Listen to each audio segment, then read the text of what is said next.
What is going on, guys? It's Gia here representing Gia's World, and I'm doing a follow-up video on the video that I left on my public Facebook account about a week and a half ago. And that video was discussing the stereotypes that are associated and created and just promoted through sexism, patriarchy, homophobia, transphobia, etc. Particularly with sexism, I'll start with that first. As a female, as a woman, we're with sexism in a mix of patriarchy because, we're seen as being second class, less than the male or the man. And then we have all of these gender roles that are associated through sexist views and patriarchy. And a few of the gender roles is this idea that if you're a female, you're supposed to be cooking, cleaning, quiet, subordinate, submissive, etc. Anything that will put us as second class or beneath, that's what we're seen as. And when you are a female or woman who does not abide by traditional gender roles or follow with patriarchy or sexist bullcrap, you are going to be questioned.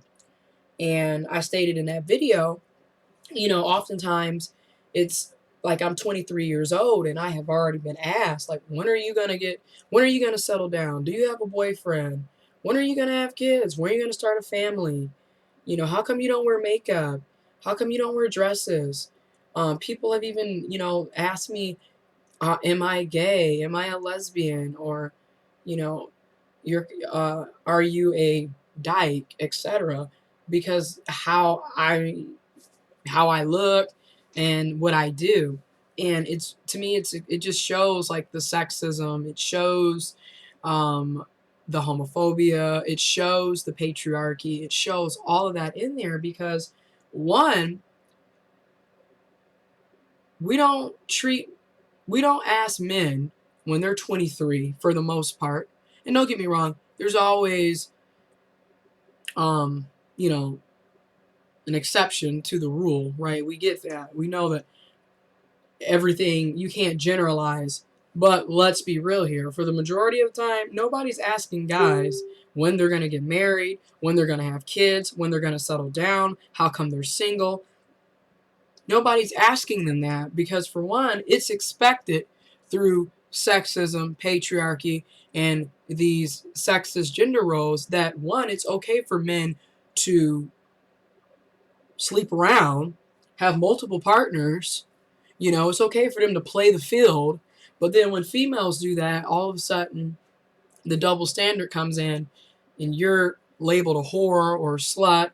Or if you, like, case in point, my hair is cut, faded on the sides and in the back, and then I let the top grow out or whatever. And I'm natural, 3.5 years natural. Last time I had, any perm or relaxer on my head was July 2012. It's December 11th, 2015. So 3.5 years natural. But because my hair is cut, high top fade, I'm also, people have questioned me on my sexuality. And like I said, I've been asked if I was a dyke, which is a derogatory term. And what I don't understand is, first of all, people's hair styles and what they wear and their clothes, that has nothing to do with a person's sexuality. You got, and I'm going to say it, you have females who have long hair who are gay, who are lesbian. And you have females who have short hair, such as myself, who are heterosexual, who are straight. So you can't look at someone's hair and be like, oh, so-and-so's gay, so-and-so's straight. That doesn't tell you anything. Sexuality has nothing to do with hair.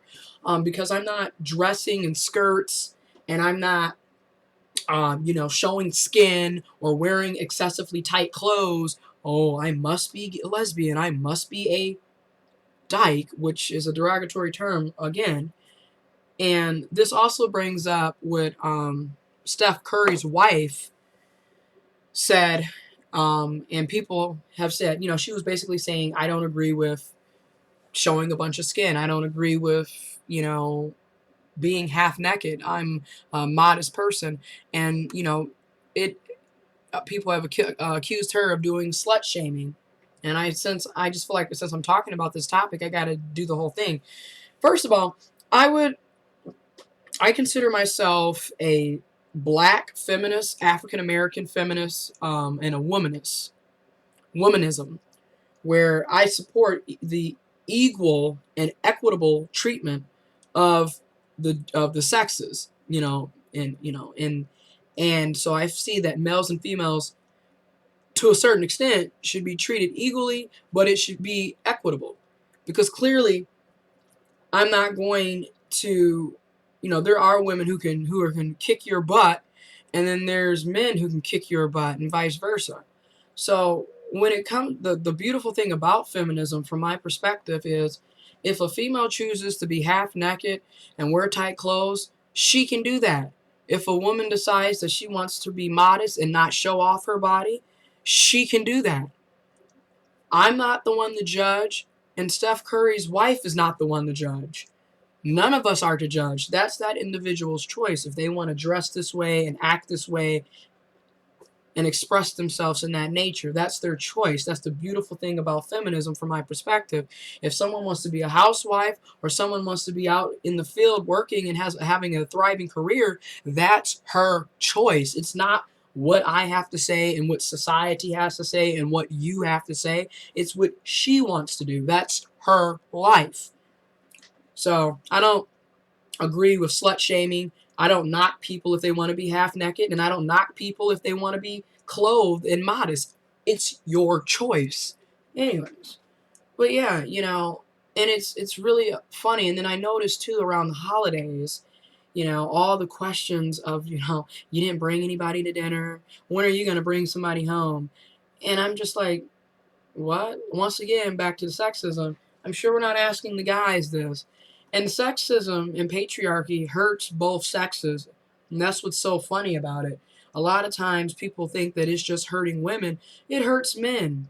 Because men have to live up to these unrealistic standards, and females have to live up to these unrealistic standards. And we're basically being categorized in this small box, small box, no type of space, no room, no nothing. And then we say, men can't cry, men can't show emotion, women can't be strong and domineering, and that's bullshit. Because you got men who will cry you a river, and you got women who will kick your ass severely. Okay? So when we're sitting up here trying to come up with what a man's supposed to do and what a woman is supposed to do, it's BS. Which brings me to this. I'm so sick and tired of hearing people talk about a real man and a real woman. I mean, first of all, they're all laced with sexism and patriarchy. And then two, it's by the individual. Because what's real to me won't be real to you, and what's real to you probably won't be real to me. So it's kind of like that term, beauty is in the eye of the beholder. Well, what's considered real is very subjective, because I could say, Michael Jackson's a real man, Usher's a real man, and then you can turn around and say, well, that ain't what I would, because that's not what you like, but that's what I like. So these memes set people up. Once again, you're not using your own brain, your own thought process. You're going off of what society has told you and what other people have told you. Then you wonder why you still have problems finding a real man or a real woman. I told you I was going to go more in depth with these videos, so especially when I upload them on YouTube, they're going to be longer, more detailed, and more in depth. The shorter video, once again, if you want to check it out, is on my public Facebook page. Link to my public Facebook page, Gia's World, is in the description box below. But it just really got me thinking, and then I'm sure for guys, and I'm going to, I got to talk about both sides in the middle and give different perspectives. If a guy isn't sleeping around 24/7, he's not bragging about banging a bunch of hoes, as they call us, then all of a sudden his sexuality is being questioned. He's being assumed to be gay. He's assumed to be effeminate or sissy because he's not sitting around here putting his penis in everything, right? So that's what I'm talking about. It's like it hurts men just as much as it hurts women. It's just ridiculous. that we live in these socially constructed, warped societies. I mean, what we are doing, and then we're always complaining about how we're unhappy. We live in perpetual unhappiness, like seriously, because every day we got to put on a mask. You know, I mean, some of us can't even start the day off without the mask. You know, the minute you wake up, shield, you go out the house, shield, you go to work, shield, you go to school, shield, you see your friends, shield, you see your family, shield, you look at yourself in the mirror and you're still shield, because we're sitting up here lying to ourselves and lying to everybody else just so we can fit in with society's unrealistic standards and ignorant and just downright closed-minded norms. It's pathetic how we live. And then, like I said, this perpetual unhappiness, always upset, always feeling beneath, always feeling bad. And then it doesn't help when you look at the media telling you, well, if you're not wearing makeup, you're not flab. And then we get these mixed messages. I mean, when you look at society in many ways, we're too indecisive, and it's almost kind of like this bipolar world. Because on one stream, you know, this big push about being natural, you know, not wearing makeup and loving the skin you're in. But then at the same time, oh, your skin's ugly. You got pimples. You got blemishes. You got dark circles. You know, that's not cute. But then when we turn around and we put makeup on, all of a sudden, you're fake. You have on too much makeup. We can't tell what you really look like. You shouldn't have to do that. Blah, blah, blah, blah, blah. So it's damn if you do, damn if you don't. You know, and then in the black community, it's like whatever the main community or the superstructure. So whatever the white community does, black people are going to be doing the same thing. So when white people, or I'm not even going to say white people, when European culture created white supremacy, created patriarchy, African Americans, blacks, and other people of color basically ate it up. And then we said, oh, I don't like racism. I don't blah, blah, blah, blah, blah. But then we regurgitated it on ourselves. So whatever the European culture tells us to do, we tend to reflect what they do. The oppressed adapts to their oppressor's beliefs and attitudes. And it isn't just about race, because it's the whole gamma. I mean, you know, the sexism, people internalize sexism. You have women who feed into their own demise. People of color feed into their own demise. Lower income, impoverished, middle class feed into their own demise with supporting runaway capitalism, supporting classist behaviors, ideas, thoughts, and perceptions. We feed into it. So back to the black community, you know, we support sexism all the way, but we'll turn around and be like, oh, but we're not, you know, that's the problem with the European. Then what's the problem with the African? Because you're doing the same thing they're doing. Only difference is your skin is a couple shades darker, right? So to me, it's just ignorant, you know, seeing this. But in the black community, you know, I may say it, but it is what it is. Black people are some of the most conservative people on the planet.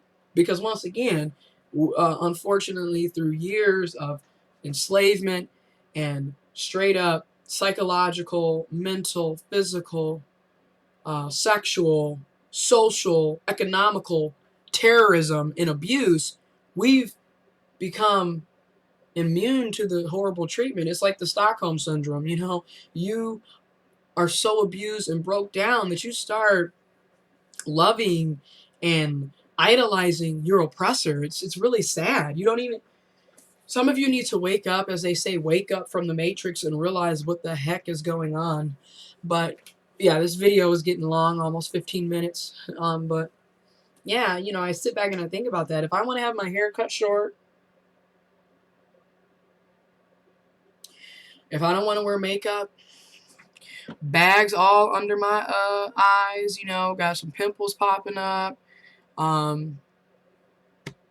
I want to wear gauges, if I don't want to show my body and show my skin and I want to wear comfortable clothing, I have the right to do that. It's my body. It's my life. I don't really care about what fashion police have to say.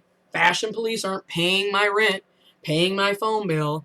You know, they ain't doing shit for me, so I don't really care about their opinion.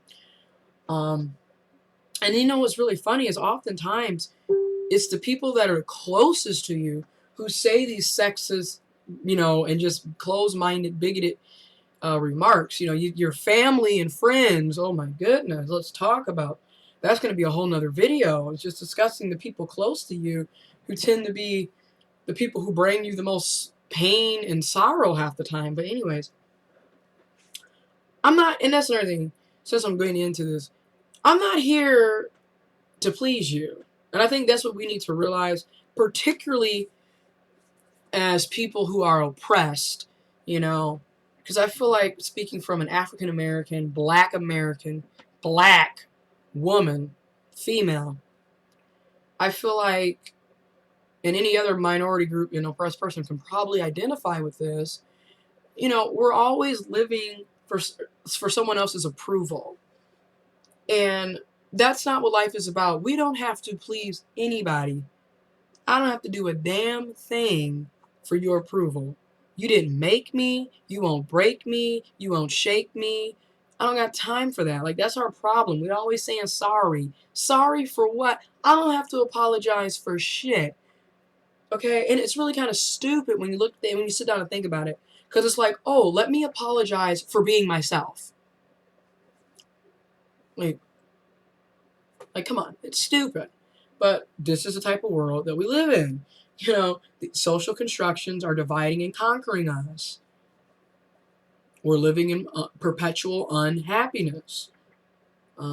Anime. Look up Emil Durkheim on that one. But anyways, going on into 17 minutes. I'm about to cut this video. Let me know what you think, in the comment box below. Are you dealing with sexism? Are you dealing with the traditional gender roles and people making assumptions? And it's funny, because remember when they talk about assume? When you assume, you make an ass out of me and you. Yeah, so stop assuming.